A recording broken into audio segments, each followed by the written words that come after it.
வணக்கம் நண்பர்களே. இந்த வீடியோல நம்ம என்ன பார்க்க போறோம்னா, கிராம்ப்டன் கிரீவ்ஸ் கன்சியூமர் எலக்ட்ரிக்கல் லிமிடெட் இந்த கம்பெனியோட அனலைஸ் தான் நம்ம பார்க்க போறோம். இந்த கம்பெனி இன்னைக்கு எப்படி இருக்கு? இதுக்கு முன்னாடி எப்படி இருந்துச்சு? இதுக்கப்புறம் எப்படி இருக்கலாம்? அப்படிங்கிறத பார்க்கலாம். அது மட்டும் இல்லாம இந்த கம்பெனி என்னலாம் மேனுஃபேக்சரிங் பண்ணி சேல்ஸ் பண்ணிக்கிட்டு இருக்காங்க அப்படிங்கிறதையும் பார்க்கலாம். நம்மள்ல பல பேருக்கு கிராம்ப்டன் அப்படிங்கிற வார்த்தை கேள்விப்பட்டிருப்பீங்க. ஃபேன் மேனுஃபேக்சரிங் பண்ற கம்பெனி தான் இது. இவங்க ஃபேன் மட்டும் மேனுஃபேக்சரிங் பண்ணல. பல ப்ராடக்ட்ட மேனுஃபேக்சரிங் பண்ணி சேல்ஸ் பண்ணிட்டு இருக்காங்க. அதெல்லாம் என்ன அப்படிங்கிறத இந்த வீடியோல பார்க்கலாம். இதே மாதிரி நல்ல கம்பெனிகள அனலைஸ் பண்ணி நம்ம சேனல்ல போட்டு வந்துகிட்டு இருக்கோம். விருப்பம் உள்ளவங்க பிளேலிஸ்ட்ட போய் செக் பண்ணி பாருங்க. கிராம்ப்டன் இந்த கம்பெனியோட அனலைஸ நம்ம ஸ்டார்ட் பண்ணலாம். இந்த கம்பெனியோட மார்க்கெட் கேபிட்டல் பார்த்தீங்கன்னா, கிட்டத்தட்ட 29,000 கோடி இந்த கம்பெனியோட மார்க்கெட் கேபிட்டல் இருக்கு. கரண்ட் பிரைஸ் பார்த்தீங்கன்னா, ரூ. 451 ட்ரேட் ஆகிட்டு இருக்கு. ஹை பார்த்தீங்கன்னா, ரூ. 484 போயிருக்கு. லோ பார்த்தீங்கன்னா, ரூ. 261 வரையும் லோ வந்திருக்கு. இந்த கம்பெனில கடன் பார்த்தீங்கன்னா, ரூ. 683 கோடி இந்த கம்பெனி கடன் வச்சிருக்காங்க. ப்ரொமோட்டர் ஹோல்டிங் இந்த கம்பெனிக்கு கிடையாது. சேல்ஸ் குரோத் பார்த்தீங்கன்னா, 10% சேல்ஸ் குரோத் பண்ணிட்டு இருக்காங்க. ரிசர்வ் பார்த்தீங்கன்னா, 2,871 கோடி இந்த கம்பெனி ரிசர்வ் வச்சிருக்காங்க. 2,800 கோடி ரிசர்வ் வச்சிருக்கிறது இந்த கம்பெனிக்கு ஒரு நல்ல விஷயம். அதே மாதிரி கடன் பார்த்தீங்கன்னா, 683 கோடி தான் கடன் இருக்கு. இதுக்கு நம்ம பின்னாடி இதுக்கான டீட்டெயிலா நம்ம பின்னாடி பார்க்கலாம். அதுக்கடுத்து இந்த கம்பெனி இவங்களோட ஷேரை பிளட்ஜ் பண்ணிருக்காங்கன்னு பார்த்தீங்கன்னா, பிளட்ஜ் பண்ண கிடையாது. இது ஒரு நல்ல விஷயம் இந்த கம்பெனிக்கு. இதுக்கடுத்து இந்த கம்பெனியோட சார்ட் எப்படி இருக்கு அப்படிங்கிறத நம்ம அடுத்தடுத்து நம்ம பார்க்கலாம். இந்த கம்பெனியோட ஓவரால் சார்ட் நம்ம பார்க்கலாம். அதுல 2016ல இந்த கம்பெனி ரூ. 132 அந்த ரேஞ்சில ட்ரேட் ஆகிட்டு இருந்திருக்கு. கொஞ்சம் கொஞ்சமா பார்த்தீங்கன்னா, இந்த கம்பெனி இன்க்ரீஸ் ஆகி 2019க்கு மேல 2020ல பார்த்தீங்கன்னா, ரூ. 285 ட்ரேட் ஆகிட்டு இருந்திருக்கு. அதுக்கப்புறம் ஒரு சின்ன சரிவை இந்த கொரோனா டைமத்துல சந்திச்சாலும், கொரோனா டைம்ல நீங்க ரூ. 195 அந்த ரேஞ்சில ரூ. 200 ரேஞ்சில இன்வெஸ்ட்மெண்ட் பண்ணியிருந்தீங்கன்னா, நீங்க பாருங்க எத்தனை மடங்கு ஒரு 3 மடங்கு கிட்ட ரிட்டர்ன் கொடுத்துருச்சு. ரூ. 470 கிட்ட இந்த கம்பெனி கை போயிருக்கு. அதுக்கப்புறம் பாத்தீங்கன்னா 2021க்கு அப்புறம் ஒரு சரிவை சந்திச்சிருக்குன்னு தான் சொல்லணும். எதனால இந்த கம்பெனி இந்த அளவுக்கு சரிவை சந்திச்சிச்சு, அவங்களோட மேனுஃபேக்சரிங் எந்த அளவுக்கு இருக்கு, ரிசல்ட் எப்படி இருக்கு அப்படிங்கிறத நம்ம அடுத்தடுத்து பார்க்கலாம். ஒரு நல்ல கம்பெனி பாத்தீங்கன்னா ரெக்கவர் ஆகும். எந்த ஒரு கம்பெனியுமே மிகப்பெரிய அளவுல சரிஞ்சிச்சுன்னா அந்த கம்பெனி மேல நம்ம கொஞ்சம் சந்தேகிக்கலாம். ஆனா இந்த கம்பெனி பாத்தீங்கன்னா ஒரு பெரிய லெவல்ல சரியில்லை. ரூ. 470 ரேஞ்சில போயிட்டு 50% சரிஞ்சிட்டு பழையபடி பாத்தீங்கன்னா அந்த 50% ரிட்டர்ன் கொடுத்துட்டாங்க. இந்த மாதிரி கன்சூமர் ப்ராடக்ட் கம்பெனிகள் எல்லாம் பாத்தீங்கன்னா லாங் டைம்ல ஒரு நல்ல ரிட்டர்ன் கொடுக்கறதுக்கு தான் அதிக வாய்ப்பு இருக்கு. அதுக்கடுத்து இந்த கம்பெனியோட ரிசல்ட் எப்படி இருக்கு அப்படிங்கறத நம்ம அடுத்து பார்க்கலாம். இந்த கம்பெனியோட இயர்லி ப்ராஃபிட் அண்ட் லாஸ் நம்ம பார்க்கலாம். இந்த கம்பெனி 2018ல பார்த்தீங்கன்னா எவ்வளவு சேல்ஸ் பண்ணியிருக்காங்கன்னு 4,000 கோடிக்கு சேல்ஸ் பண்ணியிருக்காங்க. அது கொஞ்சம் கொஞ்சமா பார்த்தீங்கன்னா அவங்களோட சேல்ஸை இன்க்ரீஸ் பண்ணிக்கிட்டே தான் போயிட்டு இருக்காங்க. எந்த இடத்துலையுமே பெரிய லெவல்ல அவங்க அவங்களோட சேல்ஸை கம்மி பண்ணவே கிடையாது. வருஷத்துக்கு வருஷம் 2018ல இருந்து 2024 இதுவரை பார்த்தீங்கன்னா அவங்களோட சேல்ஸை இன்க்ரீஸ் பண்ணிக்கிட்டே தான் போயிட்டு இருக்காங்க. 4,000 கோடி 2022ல பார்த்தீங்கன்னா 5,300 கோடி 2024ல 7,300 கோடிங்கிற அளவுக்கு அவங்களோட சேல்ஸை கொஞ்சம் கொஞ்சமா இன்க்ரீஸ் பண்ணிக்கிட்டே தான் போயிட்டு இருக்காங்க. சரி, ஒரு கம்பெனி சேல்ஸை நல்லா இன்க்ரீஸ் பண்ணிக்கிட்டு போயிட்டு இருக்காங்க. அதே அளவுக்கு அவங்களோட நெட் ப்ராஃபிட்ங்கிறது இன்க்ரீஸ் ஆகணும். எந்த ஒரு கம்பெனியுமே சேல்ஸ் இன்க்ரீஸ் ஆகி நெட் ப்ராஃபிட் இன்க்ரீஸ் ஆகாட்டினா அங்கேயும் ஒரு கம்பெனிக்கு பிரச்சனை வரும். அந்த கம்பெனி எப்படி இருக்காங்க அப்படிங்கறத நம்ம பார்க்கணும். அதுல நெட் ப்ராஃபிட் பாத்தீங்கன்னா 2018ல 324 கோடி இந்த கம்பெனி நெட் ப்ராஃபிட் பண்ணிருக்காங்க. அதுவும் பாத்தீங்கன்னா கொஞ்சம் கொஞ்சமா இன்க்ரீஸ் ஆகிட்டே தான் போயிட்டு இருக்கு. பெரிய லெவல்ல இவங்க டிக்ரீஸ் பண்ண கிடையாது. இது எதனால இந்த நெட் ப்ராஃபிட் பாதிக்கப்பட ஒரு வாய்ப்பு இருக்குன்னு பாத்தீங்கன்னா, இவங்க எக்ஸ்பென்ஸ்ல ஒரு சில கம்பெனிகள்லாம் அவங்களோட சேல்ஸும் அதிகமா இருக்கும். அதே மாதிரி எக்ஸ்பென்ஸும் செலவும் பாத்தீங்கன்னா அதிகமா செலவு பண்ணிடுவாங்க.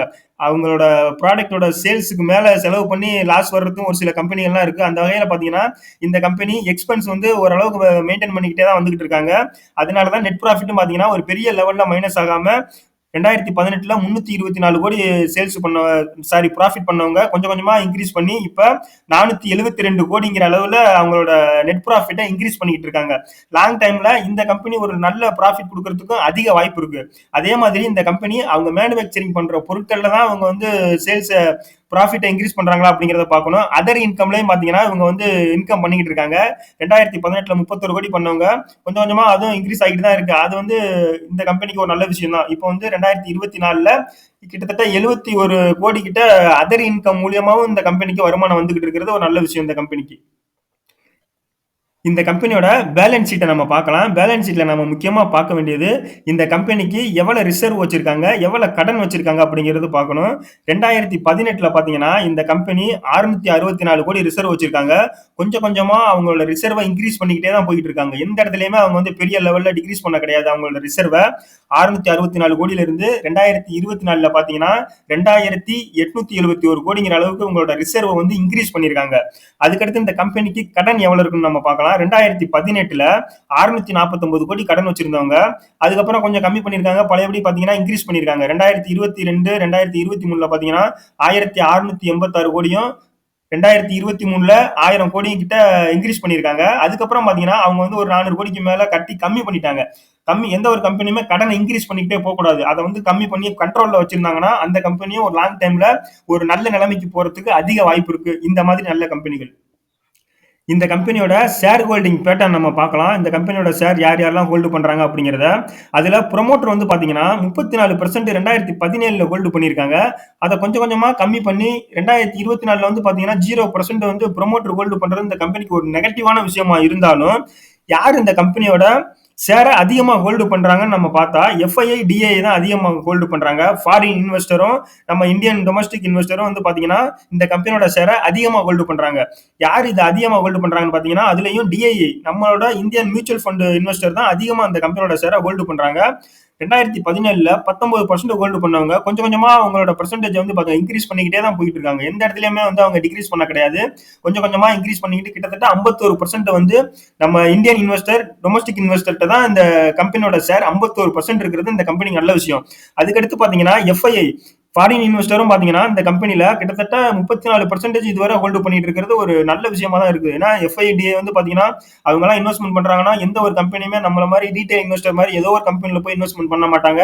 எந்த கம்பெனி நல்ல ப்ராஃபிட் பண்ணிட்டு இருக்காங்களோ அந்த கம்பெனில தான் அவங்க இன்வெஸ்ட்மெண்ட் பண்ணுவாங்க. அதே மாதிரி ஃபியூச்சர்ல அந்த கம்பெனி எப்படி இருக்கும் அந்த மாதிரி பல அனலைஸ் பண்ணி தான் இந்த மாதிரி பெரிய பெரிய கம்பெனிகள்லாம் இந்த மாதிரி கம்பெனில இன்வெஸ்ட்மெண்ட் பண்ணுவாங்க. அதனால இந்த மாதிரி கம்பெனிகளை தான் நம்மளும் தேர்ந்தெடுத்து அந்த கம்பெனில இன்வெஸ்ட்மெண்ட் பண்ணி வந்தோம்னா ஒரு லாங் டைம்ல ஒரு நல்ல ரிட்டர்ன் எடுக்க அதிக வாய்ப்பு இருக்கு.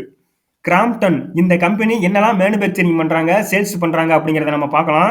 மக்கள்ல முக்காவாசி பேருக்கு கிராம்ப்டன்னாலே அவங்க ஃபேன் மட்டும் தான் ஞாபகம் வரும். அதனால அந்த பிராண்ட் தான் பாத்தீங்கன்னா இந்தியாவில் ஒரு மிகப்பெரிய அளவுல ஒரு ட்ரெண்ட் செட்ல இருக்குன்னு தான் சொல்லணும். ஏன்னா கிராம்ப்டன் வந்து மித்த ஃபேனை கம்பேர் பண்ணும்போது கிராம்ப்டன் ஃபேனை கம்பேர் பண்ணிட்டு தான் மித்த ஃபேனை வாங்குவாங்க. அந்த அளவுக்கு பாத்தீங்கன்னா இந்தியாவில் அதிகமா சேல்ஸ் ஆகுற ஃபேன்ல இந்த பிராண்டும் ஒண்ணு.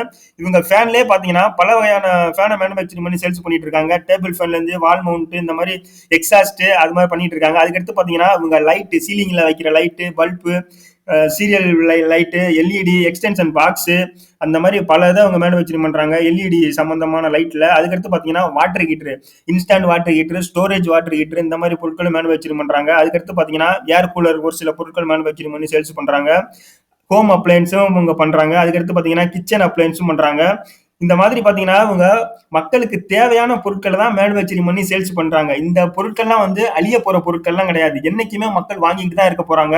புது புது இனோவேஷன் வரத்தான் போது அவங்க அதுக்கு தகுந்த மாதிரி ஆல்டர் பண்ணி புதுசு புதுசா கண்டுபிடிச்சிட்டு போயிட்டு தான் இருக்க போறாங்க. மக்கள் அதை வாங்கிட்டு தான் இருக்க போறாங்க.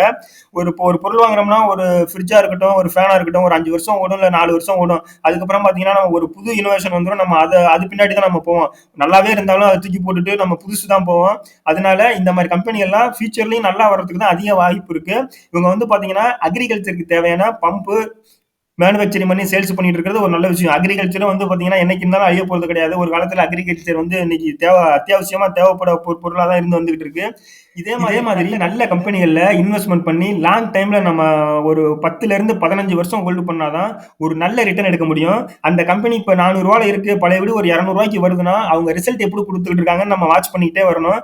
அந்த கம்பெனி வந்து நல்ல ரிசல்ட் கொடுத்துக்கிட்டு இருக்காங்க. ஒரு பெரிய அளவுல ஒரு எந்த ஒரு பிரச்சனையும் இல்லாம நல்ல அந்த கம்பெனி மேல ஒரு நல்ல நியூஸ் வந்துகிட்டு இருக்கு. சேல்ஸ் நல்லா ஆகிட்டு இருக்கு அப்படிங்கும் போது சில மார்க்கெட்டோட வேல்யூஷன் காரணமா கூட மார்க்கெட் அந்த கம்பெனியோட ஷேர் இறங்கலாம். அந்த மாதிரி நேரத்துல நம்ம அந்த கம்பெனில இன்வெஸ்ட்மெண்ட் பண்ணி ஒரு லாங் டைம்ல 10ல இருந்து 15 வருஷத்துக்கு ஹோல்டு பண்ணும்போது ஒரு நல்ல ரிட்டர்ன் எடுக்க அதிக வாய்ப்பு இருக்கு. இதே மாதிரி நல்ல கம்பெனிகள் அனலைஸ் பண்ணி நம்ம சேனல்ல போட்டு வந்துட்டு இருக்கோம். விருப்பம் உள்ளவங்க பிளேலிஸ்ட்டை போய் செக் பண்ணி பாருங்க. இந்த வீடியோ பிடிச்சிருந்தா மறக்காம லைக் பண்ணுங்க. வேற என்ன கம்பெனி அனலைஸ் வேணும் அப்படிங்கிறத கமெண்ட் பாக்ஸ்ல கமெண்ட் பண்ணுங்க. இந்த வீடியோ பிடிச்சிருந்தா மறக்காம நம்ம சேனலை லைக் பண்ணிருங்க. நன்றி.